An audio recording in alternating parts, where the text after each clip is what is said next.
Good morning, everyone. Welcome to NUFC Talk TV, the channel that brings you all things Newcastle United 24/7, multiple times a day sometimes. So hit the like button. Subscribe if you're a Toon fan. If you hate the Mackhams, hit the like button. Become a member if you can. That help us support the channel. Super chat as well. That will help us and get your comment highlighted. Please follow the dollar sign and continue the steps, and you should be, on your way to support us. So, but if not, hit the like button. We got another press conference before the Leicester match away at Leicester, and Eddie Howe is going to come out, have a say, have questions asked, and we shall react to it as we watch it live. So, welcome, Wayne. Welcome, Gary. Good morning, Good everyone. morning. Good morning, all. Morning. All great, I'm assuming. Yeah. Never of better. course. Still up there. The sun's shining. The Lovely sun week. shining, exactly. Yeah. Good show last night, by the way. Good show, good stuff. Yeah. So, what do you guys think? People in the chat, let us know what you think about this presser today. A lot of people, although they seem to hate the pressers, they're still over here every presser. Well, the last one was an improvement on the It's an improvement. previous ones by some way. Yeah. And there's a few good questions to be asked today, I think. Particularly Isaac's fitness. Where Sure. does Anthony Gordon fit in now that Barnes is playing so well? Is Lewis Hall going to get back in the team? Oh yeah, he's going to get back on the team, man. Well, you say that. Oh, he needs to. He's the best left back in the Premier League when he left. That, you don't get to sub off the best players, man. If they are, because there are some extraordinary players and there's some really good players. Lewis Hall, he needs to come back on the team. Plain and simple, Well, man. lo- Livermento's not better than Lewis Hall. Let's stop logic playing. would suggest that. However, all I'm saying is the way Tino's played at left back the last three games. But the last 3 games, Lewis Hall hasn't played He's like been a that. great stand-in, to be fair. Yeah. I understand what Chris is saying. You don't leave your best players out the team, but I also agree with what Wynn's saying. It's been fantastic to think that we've had a great replacement who hasn't unbalanced the squad whatsoever. And if anything, I think he's been a better left back than he has a right back. Yeah, that's a Yeah, point, I agree with that. I agree with that. But which is weird. Yeah, very weird. But is it the fact that he's got more freedom, Win? Because obviously we play very much dominant left side, don't we? We attack everything on the left hand side. The way we move, the way they develop play up on that left hand side. Where on the right side, in actual fact, because of Murphy in front of you and the way Eddie sets up, then swings with that three across the back. When we go forward up on the left hand side, is it the fact that Tino is more restricted as a right back and he hasn't got that freedom to play his natural game? Possibly. Also- Although, to be fair, when he's playing right back, he still does go on his. He goes on his runs, doesn't he? Yeah. The end product tends not to be as good as. Yeah, I must admit, when he's not thinking about that left foot, he's dunked some cracking little crosses out to that back post. Aye. I mean, they are a little bit floaty, and it gives the opposition a chance to head the ball out. But it's about competing, isn't it? Yeah. Lee says, "I'm here for you lads, not Eddie's weekly cloak and dagger routine." There you go. Appreciate that, mate. Cheers, Lee. Yeah, absolutely. Steve says, "Mike, can't hear you in, so speak." I keep telling you that, man. Turn the mic towards you. Yeah. There you go. Towards you. Your mouth. Towards you. Yeah. You've got to One, speak into two. the. By the way, There you go. You got to speak into your tips, sir. by the way, you didn't do anything. He just did this. That's it. He just touched it. Tilted towards you, man. Yeah, I mean, I think there's a good problem to have, but I don't think Livermento is played as a left back as great as Hull did, and Hull has done it all season, and Hull, so let's not get carried away, man. Yeah, I think Kevin's hit the nail on the head. To be fair, I think what Kev said there. Look, Lewis Hall conversations for next year because he's out for the rest of the season, and that's what I said. The beauty of having Tino stepping into Hall's shoes, and you're right, he's not a good a player as Louis Saul. Louis Saul is more balanced over there because he's a natural left footer. The beauty for me is the fact that he's not unbalanced the side in any way. And it's allowed Trippier to come back into the side, who, again, has done, for me, he's done a great job at right back as a leader as well as the way he's played. So I think at this moment in time, as much as I was dreading the games going forward, some of the opponents, the cup final, blah, blah, blah, without a steady left back, it works out in Eddie's favour. It's the same as Anthony Gordon going out, giving Harvey Barnes a shout up on that left wing. These are guys that, to a degree, and I'm saying Harvey Barnes and Trippier, that have been in and out the squad before the injuries or suspensions had to force a change. All right. Yeah. I mean, good points there. It is a thing for next season anyway, but and you never know as well. I mean, next season, Lewis Hulk, he could be a one-season wonder. You never know. Absolutely. You Yeah, never yeah. And you don't know what's around the corner, do you? I mean, as daft it looks, the way I look at this is the way Louis Hall has presented himself this season as left back. Left backs of that quality are very hard to find. Natural left footers, somebody who can, he's got the legs to get up and down that wing. It's all about now. We constantly talk about the likes of Tonali being kept, Isak being kept, but it's going to be the cream of the crop that are our defence. The youngsters are the ones that people will try and poach from you. And that's the thing, because they'll know how desperate we are in certain positions, and they can offer a little bit of money with a player exchange, and all of a sudden, what you've started to develop as a solid defensive unit can be literally decimated by the sale of one player. And we've seen that with teams in the past that have had a really solid defence. Look at Crystal Palace when they got rid of what's his name, Anderson. To Fulham, it took them a while to get that stable defensive unit back together. And then all of a sudden, they start to get the results because they start to understand each other's role. Yep. All right. Yep. We are how long? We're about 11 minutes away, I would say, from listening to Eddie. So it'll be interesting what questions are asked. Have any of you guys? I don't know whether anybody in the chat or any of you guys have seen the developments at Leicester over the last 48 hours. What happened? No, it's rude. Well, like the likes of Harry Winks. I don't know whether you've read any papers about what's going on. Well, there's a lot of players. I suppose what you class as some of the senior players at Leicester that still travel over 100 miles to training sessions. And Van Nistelrooy has tried to put a cap on it. He's tried to say to the likes of Harry Winks, listen, I want you to sleep at the training ground overnight. So when we get there on a morning, you're fresh rather than from a 100-mile drive and then start. Because obviously after you've sat in a car for a few hours, you're a bit leggy, you're not up to speed. And there's been a bit of a row to the point where he's told Harry Winks to stay away. He's been dropped. And apparently that he's not the only one. There's been a couple of players that have been asked to do exactly the same.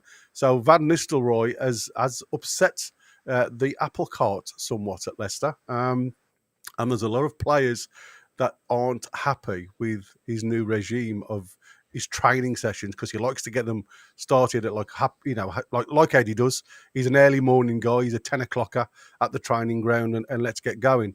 And a lot of the lads aren't turning up until 10, and then it's half an hour before they get changed and on the pitch. And apparently they all look a little bit leggy and a little bit jaded because of the distance they're having to travel before they start. So, like I said, it's probably a great time to play them at this present moment in time because they look all over the place. Yeah, interesting. Well, look, I've always known of, aside from all the distance thing, that sometimes the team sleeps with is in a group, not just one player. Sleep in the training ground. Like for example, I don't know, Barcelona. Even in South America, their training grounds have a hotel in it, or not hotel, but like accommodation. Yeah, exactly. Where they can sleep in. Even Argentina's national team does the same thing, they stay with the team.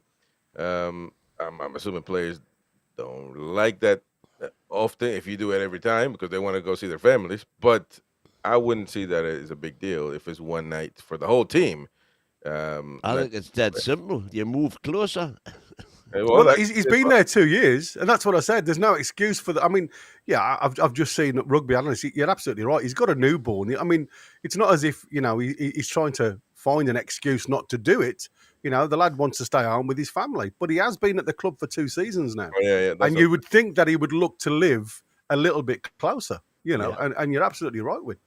yeah. I don't understand what's around. I guess I don't know. I mean, around Leicester, there's no There's good. some lovely places, mate. I've To be said fair, I've said this for years that anybody, like when Michael Owen was here, yeah. he was helicoptering in from Like fucking Manchester. And I'm Manchester. saying that, if you're living in the proximity, it doesn't matter where you go to socialise or whatever. You're going to get the repercussions of what your performance has done, whether it be praise or whether it be criticism. Yeah. And so if you're living away from that bubble, it's not affecting you the same way. Some people could say that's a good thing, I suppose, but I like the players to know what the fans are thinking. Yeah, it's weird. It's weird though, with the likes of Harry Winks because he got his England call up. He was playing half decent at Spurs, and then obviously there was a move to Leicester, and he just seems to have literally fallen off the scale for some unknown reason. And again, you don't know whether that's the fact that Enzo Maresca had obviously pulled him in. He wanted to play a certain way, which seemed to fit the style of Enzo Maresca. But since there's players come in from the likes of Steve Cooper and obviously now Nistelrooy's in charge, it seems as if there's a lot of unrest behind the scenes at Leicester. So I don't just think it's one person. I think there's a couple of players that just aren't happy at the moment. So, like I say, they're underperforming, they're underachieving, and like I say, my mate's a season tickets holder. He's a radiographer, and he that's the lad I used to go and watch Harvey Barnes with. And he used to say to me, they aren't the team that they used to be anymore. They're all over the place. They're not organised. It's like, you've got a setup for one thing. Again, Van Nistelrooy's come with no real history. It's his real first managerial job. So he's going to be learning a massive learning curve on the job itself, and I think it was a gamble by the board of Leicester to bring Nistelrooy, in my opinion, with no experience in the Premier League. A name. Absolutely, and that's exactly the same, isn't it, with anybody? That's good, but I mean, I don't know if it's just buying a name. It could be, but I mean, where would somebody like that? I mean, this is Leicester. If you tell me he got the Liverpool job, then I would tell you, yeah. I mean, he's not experienced. But if Newcastle got Eddie Howe, and look how it turned out, just now, Yeah, but Eddie was a proven manager nonetheless. Yeah, 16 years experience, hasn't he? Yeah, but come You know on, what I mean? man. A proven man. Yeah, You're no proven yeah, man. but don't forget, he Yeah, took the role on at 31 when they're in the second division. You know what I mean? He didn't come into the Premier League, Chris. He's had to hold his ground there understand and that, gain it. I understand, but that's what the name will get you at least a Premier League small team. That's exactly right. Yeah, But it's not. He's not taking. I think that he got a a decent job, and if he's trying to change the things around, and listen, Leicester are not doing good. I mean, they're fighting relegation, so every year, and or promotion if you're in the championship. So if he's gonna do something different, let him do it. Maybe he does have the personality, or to say let's not do this, where other managers probably just stay quiet and just go with the grain. I don't know. We'll have to see, I guess, on him. We don't we turn into Leicester City TV, but it's a good conversation. If Eddie Howe said, uh, I mean, Eddie Howe wasn't. I mean, when he came to Newcastle United, nobody knew what he was going to do. I mean, he's not like a proven Premier League manager that's won stuff. There's a reason why he was criticized heavily. to a certain extent. And then he won something. Obviously, all is good now, but it was still a gamble. Yeah. See, that reminded me of when we went and got Gullit. You know what I mean? Ruud Gullit. Well, Gullit, if you That's like. right. Because he's just a name. Name. And very much like Ruud van Nistelrooy, played at the top level and a really good player. But it's totally different from playing the game to actually coaching the game. I agree with that. Yeah, I agree with that. That's Kevin Bell saying Ruud played at the top. There were standards to hit as a player, and that's what he expects from his players, rightly so. See, that's all. That's all I think. I agree with that. But somebody's just put in there that I think it was Kevin had put in about Wilson having to travel. Yeah, there you go. I've just seen it. Didn't Wilson have to travel to get to a lot of training? He thought it might be contributing to his injuries, being sat in a car. He moved, didn't make a difference. Love that. Love that. Yeah, quality. I mean, if you lived, there's no reason why Newcastle play. We're talking about, geography has a lot to do with this. Well, geography has a lot. I mean, Newcastle, you can live 40 mile away, and it takes you half an hour to get in the city. There's a lot of countryside around. In the West Midlands, if you're 40 mile away, good luck. You've got that whole M1 on the M6 motorway around me, mate. It's a bloody car park. It's not a motorway. I say, if for some reason Dan Burn, once you get money, you probably wouldn't want to, go back to Blythe. But say if he was living in Blythe, which is how long? What, 30 minutes, 45 minutes? Yeah, about that. 45. He probably wouldn't like doing that. He's big as hell in a car. Doing that every day for you guys. Now, listen, me, I drive 45 an hour to go to the dentist, so I'm good. It depends. I guess it depends on who you are, but it wouldn't be practical. It wouldn't be or say like living in Ashington. That would be criminal, man, every day. Well, no, again, because it's a distance away. But it's easy to get into. The network is superb around Newcastle, so yeah. What's the play? I feel like they all live in the same area now. Most of the players live either in Gosforth or in Darras Hall. Yeah, that's why I want to get my crib, man. Darras Hall with the players. Good luck on that one. There's something you're not telling us, Chris. Cha-ching! Cha-ching! So I'm thinking the pressure should be starting any moment now. So we're waiting on Eddie, but so it's been interesting. Wilson, he was living far, was he? I'm not sure where Wilson was living. Well, somebody said to me he was living round about Chesterley Street, but I don't know how true that was. Well, and he was commuting in from because the A1's been. That's what I said. The A1's a pain in the backside, but back in them days, especially, a few years ago.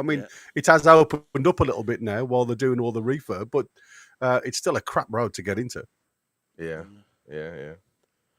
Well, interesting conversations, but yeah, if he's like, I think it might be something to do with the player though. Like, there's a lot of expectations on Leicester on that player.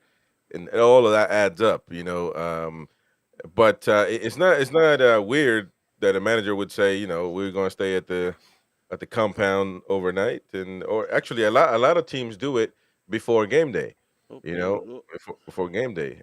So I think sometimes you do have to take if it's a player that you want.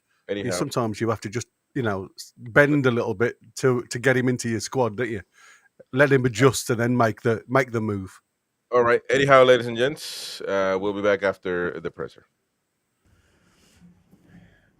Okay, good morning, everyone. Welcome to our press conference ahead of Monday night's game at Leicester City. We will try and add Sundays onto the end at Damien's request, so please bear that in mind with number of questions in the initial part. Please keep your mics on for your questions and turn them off when you're finished. So please keep your phones away as usual. We'll start with Razor, please. Good morning, Eddie. Firstly, Fabian Schär, a new contract announced by the club yesterday. How pleased are you to extend his stay with Newcastle? Yeah, firstly, let me start by saying if I speak a little bit funny, I had a day at the dentist yesterday, so apologies if I sound a bit weird. Try and get through normally. Fabian, yeah, delighted he signed. Delighted. He's been really good this year for us. trains well, very popular within the squad. He's contributed. He's been an ever-present, really, when he's been fit. So, yeah, really pleased that he's committed. I want to ask you about a couple of players that have been carrying knocks. You mentioned after the match on Wednesday night that Kieran Trippier was feeling an issue in his groin, and Alexander Isak as well. How are they doing? I'll wait and see today, really, Razor. Of course, I've had medical updates yesterday, but I'll see them for the first time today. So hopefully they're feeling okay. We don't think we've got any big injuries from Wednesday night, but we've certainly got a few niggles. So let's wait and see. And how is Anthony Gordon doing, and has he returned to full training ahead of Leicester? No, he hasn't. No, not yet. He's another one that we're monitoring. We think he's still recovering really from the really bad knock he got for England, which still got a huge bruising on his leg. So he's done individual training. He's not done group training. He's still not feeling 100% pain free. So again, let's wait and see. In Gordon's absence through suspension, Harvey Barnes has started the last 3 matches and has done well for you, hasn't he? It's been a while since he's had a run in the team, but how pleased have you been with his performances? Yeah, really pleased. I think Harvey been chomping at the bit to play. He's been desperate to showcase what he can do. He brings unique things to the team. He's definitely a goal threat. Yeah, I think he had 7 shots against Brentford off both sides of the pitch. I trust him a lot. I think he's got a lot of great attributes that we want in the team. So I've been really happy. I've been really happy with how he's come into the team and built relationships with likes of Joe Linton and Tino Livramento, who's playing on the other side. I think they've done really well. They've been a consistent threat down that left-hand side. So delighted with that side of the pitch. And can this be an opportunity for Barnes to stay in the team? Think back to earlier in the season when Anthony Gordon was playing on the right at times. Harvey Barnes scored a lot of goals, was on the left. Since then, Jacob Murphy's been in incredible form, but he's had the opportunity, and I suppose if he keeps playing well, then he could stay there. Yeah, I think that's the message to any player. When you get your opportunity, you've got to try and take it. You've got to try and grab it and make it impossible for me to take you out. So that's the challenge for Harvey, and hopefully he continues to play well. What do you think about the situation Leicester are in? They're on a long run of defeats and quite a way back from safety now. It looks tough for them, but mathematically they're not out of it. No, they're not out of it, and I think they'll believe they still have a chance. I think I always look at how a team plays, and I think Leicester have been very competitive. The results don't necessarily show that, but I look back to the Manchester United game where I thought they would win the game, and they had chances to score, and then the result is really deceiving, I think, in the overall strength of their team, and I think that's been consistent for them. So we know they're dangerous. We know they've got good players. Jamie Vardy's still a massive threat. He brings his unique qualities that we're going to need to control. Rude's got his team playing good football as well.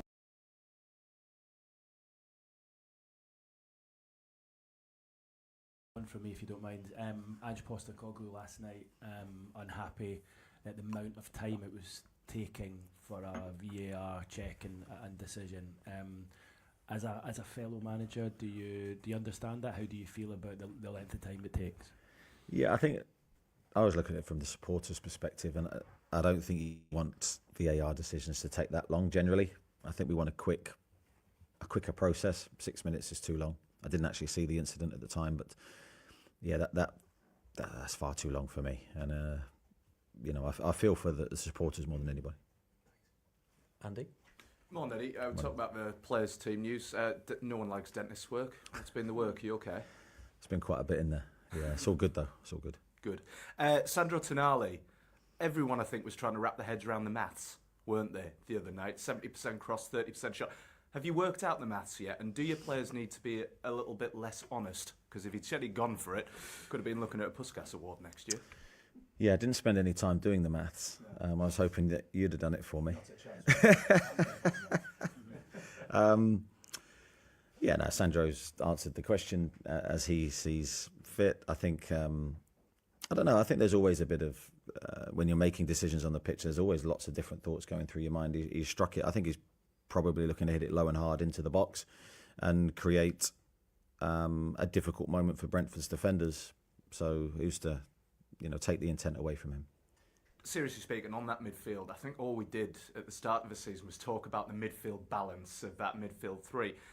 Now that they've found the balance, is this one of the best balanced midfielders in the midfields in the Premier League right now between Sandro, Bruno, and Joe Linton? Yeah, I think it's difficult for me to give sort of a definitive answer, but I think just looking at those individual players, they all bring something different, and I think that when you talk about balance, that's what you want. So you want sort of the creativity that Bruno can bring us, the good decision making that Sandro brings us, and then Joe Linton's physical presence. Sort of add that together, and you've got a little bit of everything. Although you can think that before bringing them together, sometimes the chemistry you can't measure. Chemistry is just as important. That's why you see some players play better with others, and sometimes there's no logic behind it. It just happens because the players express themselves in that way together. I think that they're getting there. I think with every game, maybe the understanding of each other gets better and stronger. But then you add Joe Willock to the mix. You add the other midfielders, Sean Longstaff, Louis Miley. We've got good players in that position, and they all have big strengths that we need. We spoke about how important that Brentford win was, but is it the nature of that sort of gritty performance produced consistently that's going to be the difference between potentially Champions League football and no Champions League football this season? Yeah, possibly. I think finding a way to win in really tight games is key. And that was one where you're looking 1-1 with a period of the game left. You're thinking, right, how do we find a way to win? We weren't necessarily the dominant team in that moment. We were early in the game. We'd lost that a little bit. And you go back to games like Fulham, which we ended up losing. That can really hurt you. So, yes, I'd like to think that we're getting more experience and more confidence as the games go by. And I think we understand that the tight games are the ones that really matter. And just finally, great to see Fabian extend his deal here at Newcastle United. What do you think in years and years to come supporters will kind of look back on and remember Fabian? How do you think they'll remember him as a Newcastle United player over the years? I think they remember him as the unique player that he is. I think a defender that's not orthodox. He does things that he probably shouldn't be doing, like his finish against Liverpool. He has no right to score from there. And I can add other goals to that where you think, wow, he's class. He's just got moments where you go, wow, what a pass. I think he did one against Brentford the other day where he passed it into Alex's feet from 30 yards away. I don't think anyone sees that pass on the pitch. I think his defensive work since I've been here has definitely improved. And I think as a defender, you're always judged against that first. So he was part of a defensive unit that conceded the joint lowest number of goals in the Premier League. I think he'll take probably as much pride from that as he will as the other bits of his game. So he needs to continue that improvement. Thanks, Andy. Jerry? Morning, Eddie. Morning. Just to pick up on the injuries point, you said after the Brentford game, I think your words were that you have a wafer-thin squad, not for the first time. How much of a concern for you is that for the coming weeks? Yeah, especially with the number of games we've got in a short period of time. We have, I think, 3 games in 6 days. That will be a testing period for us. But, yeah, we just got to try and manage and navigate this period really sensibly with the players that we do have fit. And we need to look after everybody. I think if we can get a good, strong team on the pitch, I think we're good enough. Leicester haven't won a point, and I don't think they've scored even in their last 7 games. So it's going to be tempting for fans to think this has got to be, with current form, a bound-to-win game. But given that you've described your running as like having 9 cup finals, is it fair to say, of all the 9 games, this is a must-win game? I think they're all must-win games. I don't think we look any game any differently. And we respect every opponent, and we respect Leicester. And we know that they have qualities. And if we drop our levels, as we found many times this season already, what the media will categorise into one group of game, it doesn't exist. So we need to go there with our best attitude and our best performance. Did you see enough from the Brentford game to convince you that after all the excitement and the joy and the highs of the last few weeks that the players are 100% refocused now? Or is it good to keep some of that momentum and that pride in these next few games to say, well, if we can beat Liverpool, we can beat anybody? Yeah, I think, of course, you need to take the confidence. Confidence is so fragile, as we know. So when you have it, you don't want to lose it. And you don't lose it by being professional. You don't lose it by giving your best in training every day. And I think that's the sort of, this time is where we have to really double down on our standards and make sure we're professional, which we have been. I'm pleased we got the Brentford game out the way, and I'm pleased we won. I think we'll improve from the game. I've got no doubt we can play better than that. Thanks, Eddie. Thank you. Thanks, Jerry. We've got Damien Spellman, Lee Ryder, then Ian Mercer. Eddie, you spoke the other night about Tino Livramento and how well he's done since switching sides in the last few games. When you bought him, you obviously bought a player of potential, but could you have expected him to have developed as quickly as he has? And what is the challenge to him now? Yeah, I'd known Tino, or not known him personally, but watched him for a long time. Knew and watched him at Chelsea. Really excited by him. Watched him on the international stage at youth level. Watched him for Southampton in his first taste of the Premier League, and I thought he was, really, really good. But you never know how the progress of that player will fit into your philosophy and your way of working, and also how his character will fit with the squads. Again, another really popular member of the dressing room, really well liked. He's got a really laid back but professional manner. I've been really impressed with how he's adapted to playing on the opposite side of the pitch. He did it for us last season and did it really well for a number of games, and he's done it well again. And arguably, if anything, attacks better off that left-hand side than he has off the right, which, he hung up a couple of crosses recently off his left foot, one for Joe Willock against Brighton and one right at the start of the Brentford game, which Alex nearly scored from. He shows his left foot's very, very strong. Lee? Just with Alex, is the groin injury something he's been carrying? No, I don't think he's been carrying. I think it was in the warm-up of the game before Brentford. Just became aware of it, I believe, and sort of carried that through the game.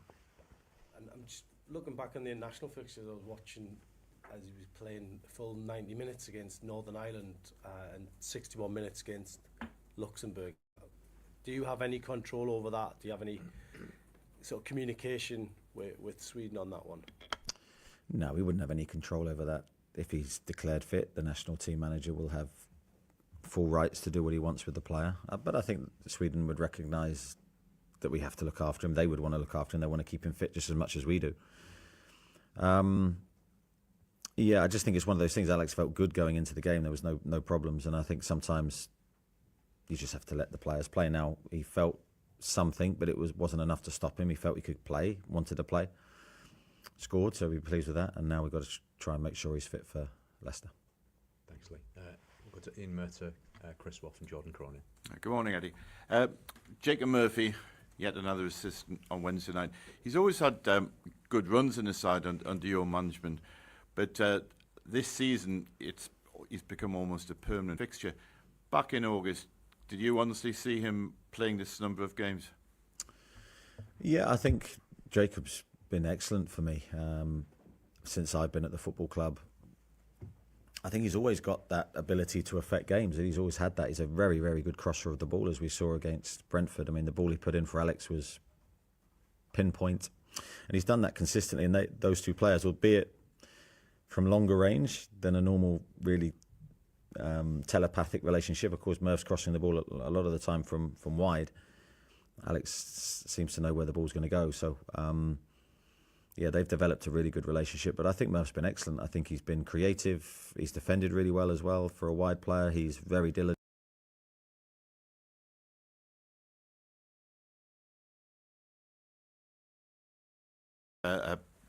Beginning of the season, Sean Longstaff was the midfield you needed in the side to win games.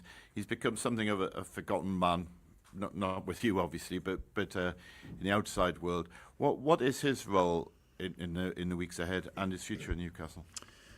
Yeah, well, his role is to be ready to play, be ready to come on, and I've trusted him in big games where he has come on and played his part in the wins that you mentioned.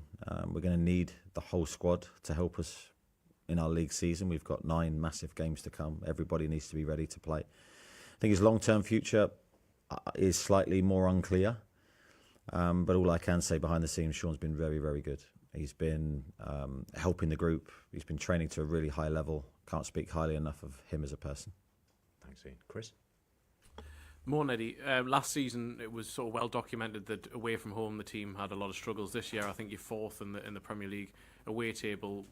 I know that you said that was something you wanted to address. Why do you think the form has been so different?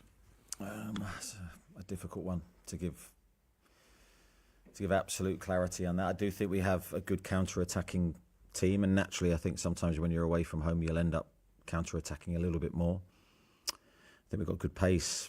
I think we are a threat in those moments. But I think your away form is always based on character. It's always based on resilience. It's always based on your ability to defend first. And if you have a solid foundation, I think you've got a chance of winning games. So I'd probably put it down to that as the first port of call. Now, we know early season we had a few issues defensively. I think we've improved of late. I've been pleased to see us become a bit more harder to score against, and still that's an area we need to focus on.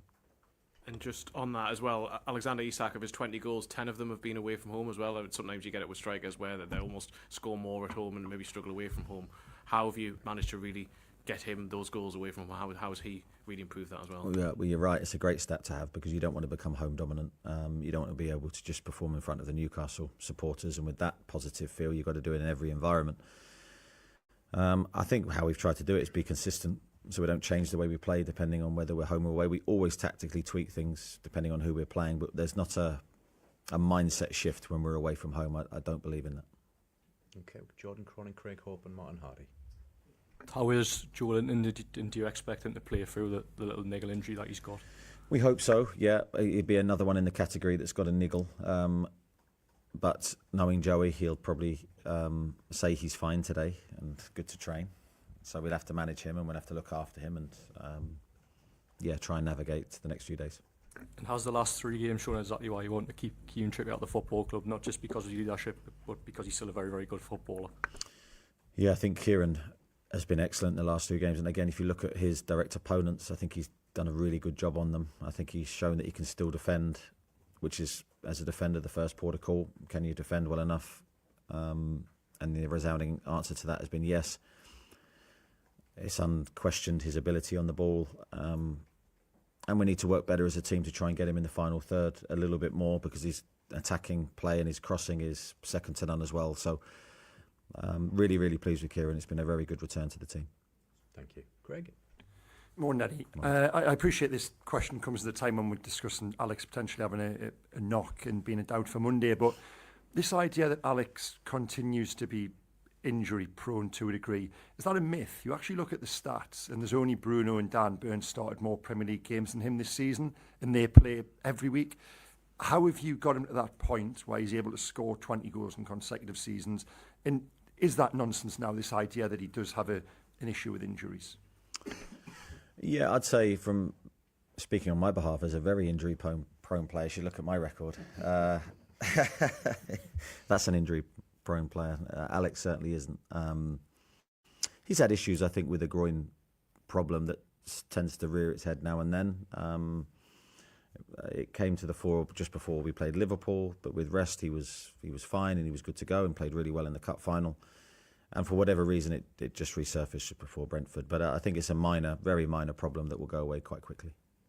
In terms of that bigger picture with regards to fitness, is it as much a mindset thing at times? Have you worked on Alex? If you look at his fitness record and his time at the club, it's actually got better and better, his availability. Is that something you've worked on physically or mentally? Well, I think it's something we work on physically, with all of our players. I think there's a myth that if you train lightly and don't do too much with them, then everyone will be fit for the Saturday. It's actually the opposite. You've got to work your players. You've got to build up their robustness. So when the game comes, they're able to execute what they need to execute and they can do it with no problem. So it's getting them on the training ground consistently. And the players that miss training regularly, they're become the problem players. So for Alex has been a regular trainer. He's been there, he's done the work, he's trained very well, and that's reflected, I think, in his performances. Okay, we'll go Martin Hardy, Kieran Kelly and Louise Taylor. Martin? Hi, Eddie. Along a similar lines with regards to Alex, you have seen a significant increase in his appearance from year 1 to year 2 to year 3. So how have you managed him and have you made him more robust for the Premier League?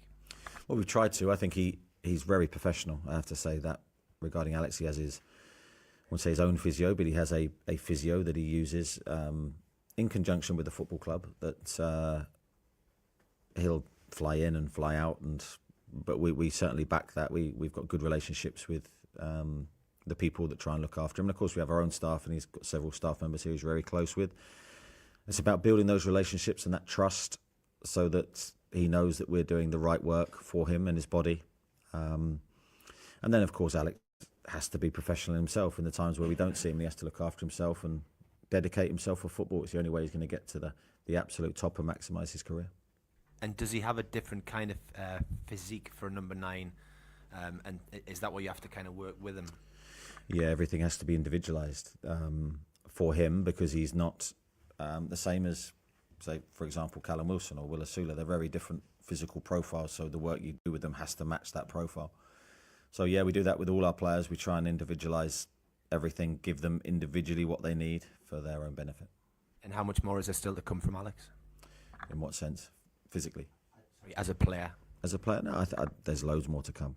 There's loads more. And I believe that with everybody. If I didn't, I'd be the wrong coach for him. Thanks, Martin. Kieran? Morning. Sandro felt a very unique signing at the time. Given the small pool of players that actually improved the team, the rules, will you be able to bring in that sort of profile again, or do you think you have to recruit differently now? Yeah, with Sandro, it was a tough transfer. I mean, it wasn't an easy deal to get over the line. In the respect that you have to get everyone to agree, and that includes Milan, that includes Sandro, his representatives. They have to see that as the best move for him in his career at that moment. That's not an easy thing to do for such a high-profile player at such a big club. So, of course, the Champions League football helped for our cause massively. But yeah, it was a tough deal, but we're delighted to get it over the line. Now, I don't know if we can look at it in any deal in isolation. I think we have to. Sorry, as a sort of an overview, you have to look at it in isolation. You have to look at it and go, we have this positional need. Who's the best player to fill it? I don't think you can go in going, it's not going to be a high-profile player or it's going to be a younger player. You have to look what you need in the position.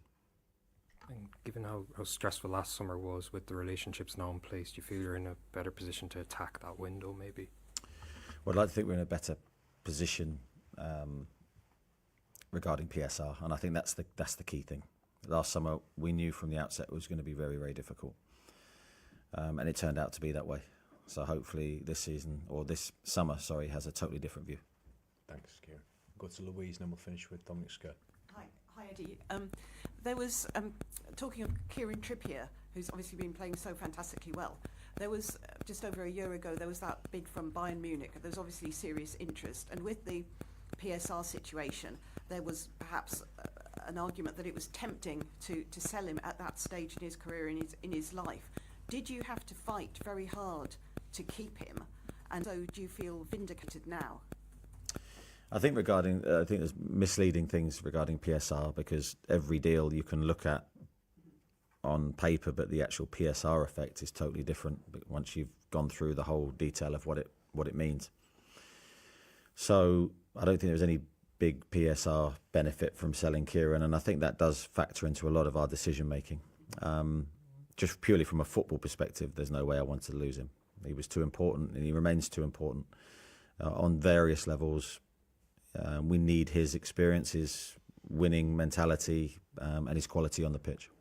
Did you have to have some difficult conversations with him when he wasn't in the team? Because he obviously wants to play, and he's a key influence on the squad. You can see him when he's been a sub, shouting instructions. And I mean, did you have to sit down with him and discuss things?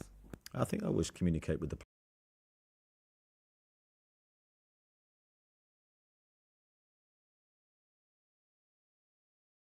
on the touchline is genuine. He wants to help. He wants the team to win. Very selfless. That's what makes him the leader that he is. Thanks, Louise. Dominic? Morning, Eddie. You touch on Fabian Schär's contract. Sean Longstaff's long-term future maybe being slightly unclear. Does the guarantee of European football for next season almost focus your plans in the transfer market and maybe impact players who stay at the club and who are handed new deals? Yeah, I think Europe will play a part in that. Quite how that looks, I don't know, because we haven't sat and had those discussions yet. I think there's far too much football to be played. But I think we'll be in a stronger position for the better competition that we're in. And our aim is to try and do as well as we can, of course. But I think for the current players, we know that we know where we want to be and what we want to try and achieve. So all aims are on that at the moment. So in terms of new contract announcements, you wouldn't expect anything more before the end of the season? Who knows? Okay, thanks everyone. We'll move on to Sundays. Cameras can keep rolling, but please observe an embargo at 10:30 on Saturday evening. Damien? Eddie,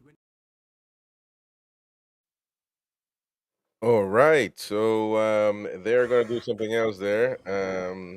So anyway, Interesting. 10:30 embargo on Saturday. Yeah. So whatever Crazy, the- isn't it? whatever they're talking about now, they can't put out until 10:30 Saturday. Let's wait and see what happens. we'll have to see. Maybe I don't know. I don't think he'll be related to the stadium or anything because he's not. He's not the one to talk about that. So I'm not sure, no idea. But obviously we'll have to stay tuned, won't we? Yeah. I must admit, through that, Steve, you crippled me, man. You absolutely murdered me. I think obviously her phone was a little bit close to the mic and there was a little bit of a movement and a bit of a sound trickering in the background. But I saw that in the chat on the screen while I was watching YouTube and I was, I'll put it that way, I was aghast. It's funny watching Mighty win. Trying to find what the issue was. I was doing, what the hell is that? Yeah, that's what you get when you have your phone too close to the mic.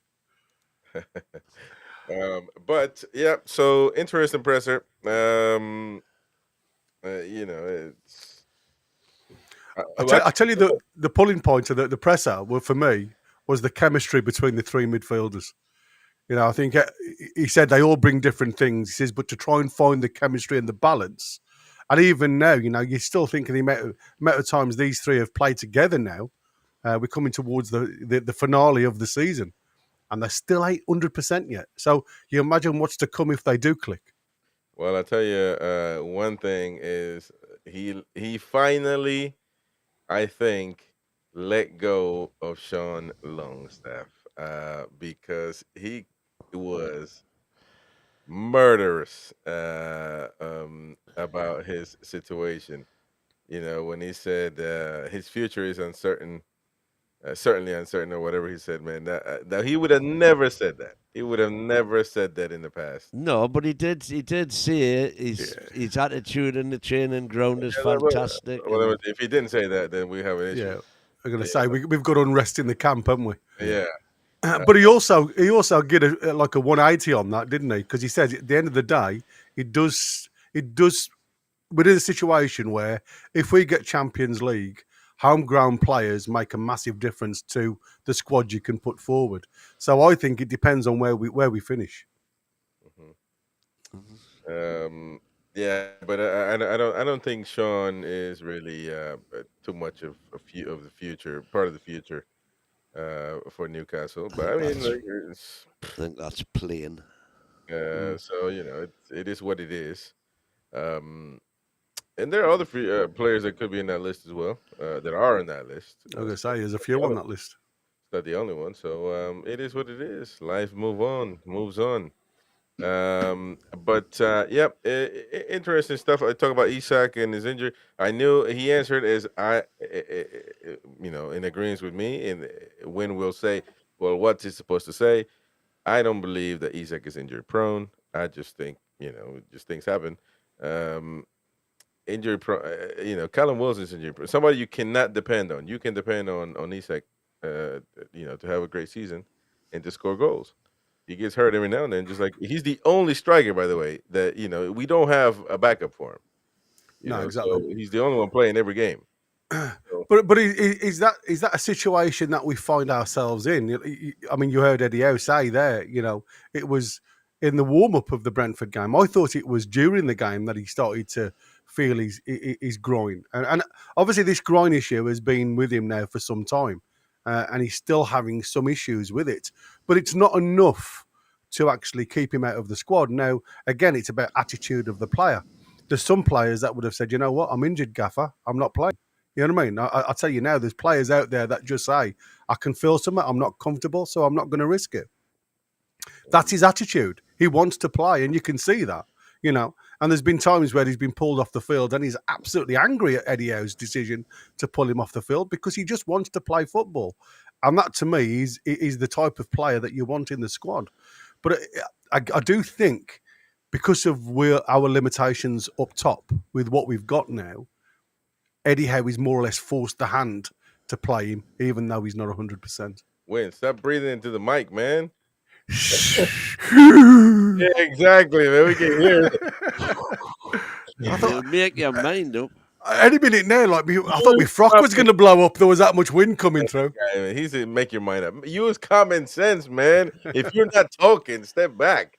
If you're talking, talking to the mic. Fucking hell. This guy, man, it's unbelievable, man. This Darth Win. I love that one, Jody Dan. Darth Win. Come on, man. I am your father, Luke. Come on, man. Oh, Jody Dan, you love it. I love it. David Cook, we have 9 players out of contract in 2026. So this summer is a change to get money for some. We've proven we're not good at that anyway.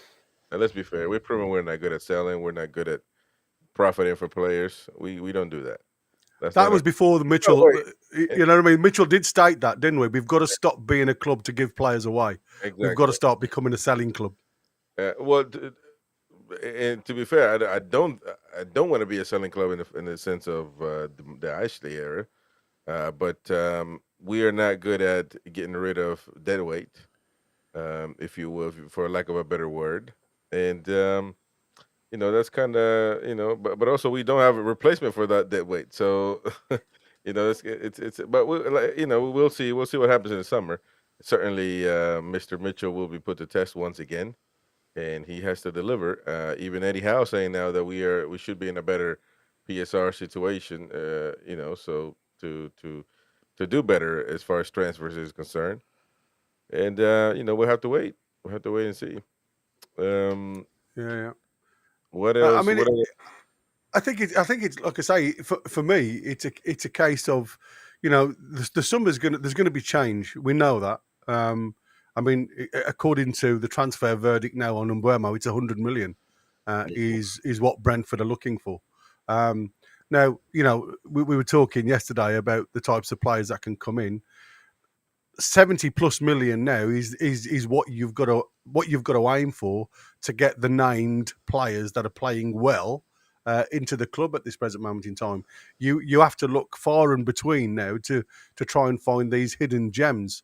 Because the scouting system from all clubs now is so good, that there's so many players out there that you could potentially grab. And that's what I said. For me, if Newcastle are looking for numbers, then they've got to go and try and find the cream of the crop that have got the release clauses built into the contracts in and around the 40 million to 60 million mark. Because I think if you're going to spend 100 million on one player, similar to what Arsenal have done, have they actually got a team now that can take them to that finished product? They're still struggling. But they still spend money after money after money. You see Man United do exactly the same. Spend lots of money on average players that now aren't even at the club, but still have to pay the wages. Yeah. With regard to Brentford looking for 100 million for Mbeumo, I think people are referring to the quote that said, if Southampton are asking 100 million for Diblin, then Mbeumo has got to be worth more than that. But Southampton aren't going to get 100 million for Diblin. No. And Brentford aren't going to get 100 million for Mbeumo, who's only got a year left on his contract. Yeah. DX here, I don't know if he's being funny, trying to be funny, but so it seems Gordon will be on the bench versus Leicester. A great sub to have. The ideal situation is we go 3-0 up and can rest players after an hour. Because I read Gordon will be a great sub to have. Maybe he means this game in particular, or he's meaning a great sub to have for the future. I mean, the thing about that is Eddie said he's not in contention for Monday. So here's the thing. You got one of, if not the best paid player in the team. You're gonna have to play. I'm thinking about the Barnes versus Gordon thing moving forward. I just don't see him being benched at all. And listen, you're gonna have to one will be put aside. So it's just it is what it is. Both can't play in the same area. But well, the drop off I'd love to see both of them on the field of play. The drop off between performances when either of them play right hand side is, like I say, I'd rather have Murphy there. because Jacob Murphy at least gets involved in the build-up of play. Where, again, you saw Harvey Barnes. I thought he was substituted against Brentford because he just disappeared. But again, I think that's the style that Eddie and the tactics that Eddie Howe plays, because we've just spoken about, Tino Livramento being a bit more isolated when he plays in that right back situation on the right side, and the right winger, whoever you get there. I mean, obviously, it very much looks to me as if Eddie Howe prefers inverted wingers that hold the ball, the likes of the Umbuemos, rather than the natural style of the right winger, naturally right-footed. So, for me, I think it's nice to have a balance. But at this present moment in time, I find it really difficult to try and solve that question about why can't we have players that are naturally right-footed, that are natural wingers, to perform well on the right-hand side. It's something that's like the mystery question for me. And I'm sure Eddie Howe must feel the same, because you've got two really good wingers there and neither of them perform on that right wing. Yeah. But I mean, I think you had to do a tactical change. I mean, I think Harvey Barnes will be amazing as a 10, but you got to take a midfielder out. That's the Yep. problem. You take Joe Linton out, Bruno. Yeah, but as that's it looks, we're talking about giving players a little bit of a break. Against Chelsea, if Gordon was fit, these are the teams that you could actually do a little bit of a change up where you could put a player in that 10 role. And to be fair, you're gonna have Europe next season, so Yeah. It's gonna be. That's plenty games for everybody. Yeah, that is true. Yeah, Supremish says just because you're a winger doesn't mean you're great on both sides. Yeah. Well, Gordon was bought for the right wing, Yeah, that's but right, he's just never developed himself as a right winger. As soon as Harvey Barnes went down with that toe injury, Gordon's taken the reins, and like I say, he's performed really well. Yeah, and Gordon is now he looks to score more often than not. So of course, playing on the right is going to limit that from him. He doesn't have a left foot, so so it's a good problem to have, though. So I'm good with it, and yeah. Other things that came up in the presser that you guys want to bring up? Well, he was quizzed about the wafer thin squad. Yeah. And he said, especially with the number of games we've got coming up in a short period of time, 3 games in 6 days, that will be a testing period. And we do need to strengthen the squad, but we've just got to try and manage and navigate this period really sensibly. Look after everybody. And I think that could mean a lot of changes, to be fair, even if it's mid-game, depending on how the results are going, of course. The other one that I loved, where he was saying about we're getting more experience and confidence, when it comes to these tight games and how we see the games out now. I mean, like I said, I don't think we are a team that controls the game, the likes of the Liverpools and the Arsenals can, where it's ball retention and you allow the opposition to work by retaining the ball. We're not that type of confident team yet. But I do think that, from what he said, we go back to the Fulham days, as he expressed, where we allowed the team to dominate us and get the goals, and we never looked like getting back into the game. Things have changed a little bit now, where, like I say, whether it's a tactical change, which I believe it is, and it's a slight one where you get a little bit more of a relationship between your left winger and your forward. It allows more bodies into the box doing that. And again, as you saw against Brentford, at times we had 6 and 7 players in the box, the same as Brentford did there on the other end. And I think it's what you're doing now is even though I don't think we're as goal prolific this season, when you look at the amount of goals that we've scored, what we are starting to do now is be involved a lot more in the offensive penalty area than we have been. I mean, before it was all about the pendulum pass in front of goal. Now we try to deliver the ball into the box and get something from that scramble. So I do think he was quite right in saying, we're getting more experience and confidence as games go by. And again, it's about building relationships. And like I say, chemistry. You can bring names into a side, but unless there's chemistry on the park, you never see that full chemistry build and the development of the football around you. Yep. All right. And he says we're getting better in the must-win games. I think we understand that the tight games are the ones that really matter more than we did. DX says we may see Sean Longstaff start a couple of games in the running. Yeah, it wouldn't surprise me. It would surprise me. Exactly. Yeah, but again, it's like I said, it's the 3 games in 6 days that worry me. You know, especially if players are getting injuries. I'm talking about starting though. Yeah, I know. But again, you've still, like I said, the Leicester game, the way they're playing at the moment, you know, they haven't won a game at home in the last, well, I can't remember since the last time they actually got a result at home. But the thing is, once you got Miley and Willock, you know, that's what I said. The drop off is phenomenal, mate, and that's what I said. You've got to be very careful. And for me, we was talking about it yesterday. Go out with your strongest side, get the lead, get your few goals that you need to obviously see these guys off, because it's again about them switching off. Then once they've got a few goals against them, and then you make your changes. You know, you've got 7 players that you can bring on, and that's what I said. It's about how to utilise your squad at the right time. Mm-hmm. Yep. All right, then. Well, good, interesting presser. I like press conferences, man. Other than I have to wake up at 3 in the morning. They've lost their last 5 at home. Yeah. Without scoring a goal. Yeah, there you go. Yeah. And that's what I said. If you can't throw a few of the, you know, the has-beens in there, again, without disrupting too much, I don't know when you can. And for me, like I say, it's an ideal situation where you could potentially have and play a number 10 and rest one of your midfielders and play 2 6s in a holding role. Yeah, there's a lot of things. We shall see. We shall see. Indeed. We'll know exactly what we've got to do by then anyway. That's the beauty about playing on a Monday. Yeah. Exactly. On a Monday. Yeah, it's going to be a crap weekend again, isn't it? I know. I hate bloody Monday night games. You just because well, for me, I got to work. I can't be I can't do the games. So, you know, come on, drives man. you insane, man.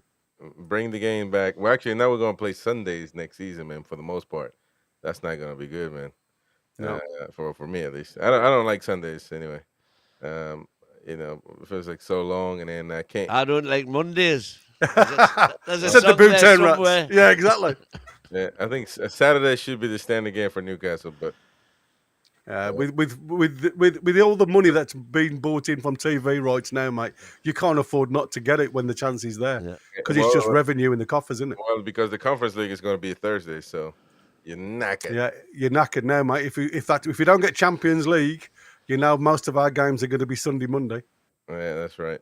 But it is what it is. We need multiple games a week anyway. You know, we depend on match days, man. Just we've got to get used to playing 2 games a week. Simple as.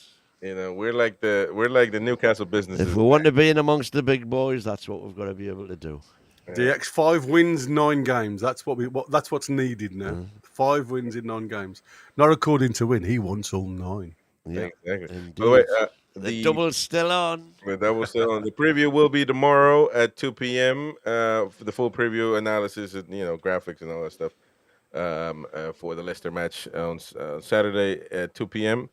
And then Sunday nothing, and be back on Monday for the game. So the game is away, so at least Gary won't do it alone. Oh, quizzing tonight? I did have something in mind for the quiz. I'm not quite prepared yet, but I did have something interesting for the quiz. But it's about you. Can you find 3 other people that will come on? That's the thing, because let me work on that. Because you are, boy, man. Anyways, we shall keep the inside drama within house. But, man, my goodness, you costed me a lot though, because I saw somebody in the chat talking about the price is going high for the tariffs to pay Win. Yeah, yeah. I wish the tariffs are killing me, man. The tariffs are killing me. Yeah, somebody saying I'd love to know where it's going. Somebody said yesterday he's got a value of £5 million for a transfer fee. This lad. My goodness, man. But anyways, we'll do everything to bring the quiz tonight. But Hit if the not, bell and you'll get notified.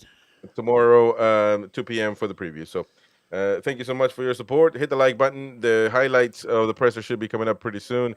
So Oh, there you go. When you doing the prize giveaway, Ron says. You know what? Let me work on the quiz tonight. And see if we can do something, and then we might do it. If not, tomorrow, write it down somewhere, man, because I forget. We need to do one for what? 2 months in a row, don't 2 we? months in a row now, yeah. We need to give a couple away because we've been a bit slack, haven't we? Well, I tell you what. Join us tomorrow 2 p.m. and we'll do a prize tomorrow 2 p.m. for There sure. you go. So, There you and both prizes are 2 in a row. So come on the chat. You got to be on the chat, and you have to be a member. So become a member. And what do you got to give away, Win? You said you bought some. Here we go. I hope he's not going to come back with his stockings. No, man. We don't want no. And them suspenders. Old NUFC underwear. His budgie smugglers. Oh, here we go. Oh, they got the NE1 sign. All right. All official merchandise from the club, by the way. Yeah, exactly. Where? Car accessories. Oh, yeah. Car accessories, yeah. Oh, I got that one, actually. And car air fresheners. Hey, there you go. So, hey, we got some prizes for you. So, all official club merchandise tomorrow, and yeah, it goes for PSR. So tomorrow, 2 p.m. Join us, and we'll give all that stuff away. Yeah, join us 2 p.m. tomorrow. Become a member. If you're not, you can't get a prize. So, anyways, folks, thank you so much for your support. We will see you all on the next one. How are the lads? See you on the next one. Lasses and Bairns. Oh man.